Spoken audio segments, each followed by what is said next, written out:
नमस्कार, मैं एसके साज आर्मीन।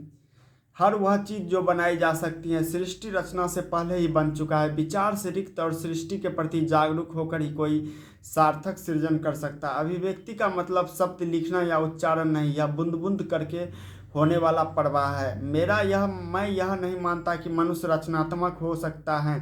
अगर हम सृष्टि को देखें तो सृष्टिकर्ता की रचनात्मक का गहराई से अवलोकन करें तो हम कई तरीके से उसको नकल कर सकते हैं। अलग अलग तरह से जोड़कर इकट्ठा हुई चीज़ों को अलग कर उन्हें दूसरों के साथ जोड़कर हम समाज के रचनात्मक दिख सकते हैं, पर वास्तविक तौर पर हम रचनात्मक नहीं हैं, क्योंकि हर वह चीज़ जो बनाई जा सकती है सृष्टि रचना पहले ही बन चुकी हैं। अधिक से अधिक हम बस एक बुद्धिमान कारीगर हैं। रचनात्मक को अगर आप कुछ बनाना समझते हैं तो चाहे आप फिल्म बनाए, कोई तस्वीर बनाए, इमारत बनाए, कुछ बोले या कुछ करे, वास्तविक रूप से यह रचनात्मक नहीं, यह बुद्धिमानों से की गई नकल है।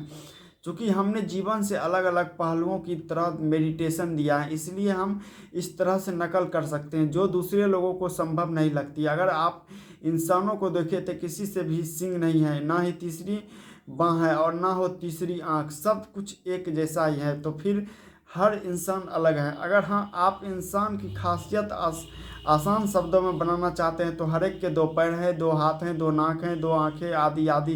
पर हर मनुष्य एकदम अलग तरह का है, हर एक की हर बात निराली है। यह सृष्टि रचना का स्वभाव है। कभी भी किसी भी मनुष्य को यह नहीं सोचना चाहिए कि हम कुछ बना रहे हैं। किसी भी तरह से जाने अनजाने हम उन्हीं बूंद बूंद प्रवाह की रचनात्मकता चीज़ों में से कुछ बनाते हैं जिनका असर हम पर पड़ा है। एक बार शंकरन पिल्ले ईसा योग सेंटर आए और उन्होंने मांग रखी कि इन्हें ऐसा कमरा चाहिए जिसमें वे सबसे अच्छा दृश्य दिखता हो। हमने उन्हें ऐसा ही कमरा दिया। उन्होंने शिकायत की मैं अच्छा दृश्य देखने वाला कमरा मंगा था। हमने कहा इसी कमरे से सबसे अच्छा दृश्य दिखता है। वे बोले पर ये बेकार है, पहाड़ बीच में आ रहा है। ऐसा ही बहुत सारे मनुष्यों के साथ होता है। वे चीज़ों के उस रूप में नहीं देख सकते, उनके पास पहले से कुछ अलग विचार होते हैं। अगर आपको किसी चीज़ को सुंदर बनाना हो तो पहली बात आपके पास उसके बारे में पहले से विचार नहीं होना चाहिए। कोई विचार वास्तविकता के साथ मेल रखे या आवश्यक नहीं है। विचार को जगह अगर आपके पास मात्र समझ हो, हर संभव आप जीवन को ही समझ से सीखते हैं। तब अगर आप कुछ बनना चाहते हैं सृजनात्मक के लिए आवश्यक आपके पास सब कुछ होगा। आप चाहे संगीत बनाना चाहे या कपड़ा या इमारतें, अगर आप पर्याप्त ध्यान दें तो सब मौजूद होगा। यह सुनने में अजीब लग सकता है, पर जब मैं कविता लिखता हूँ तो उसे दूसरी बार नहीं पढ़ता।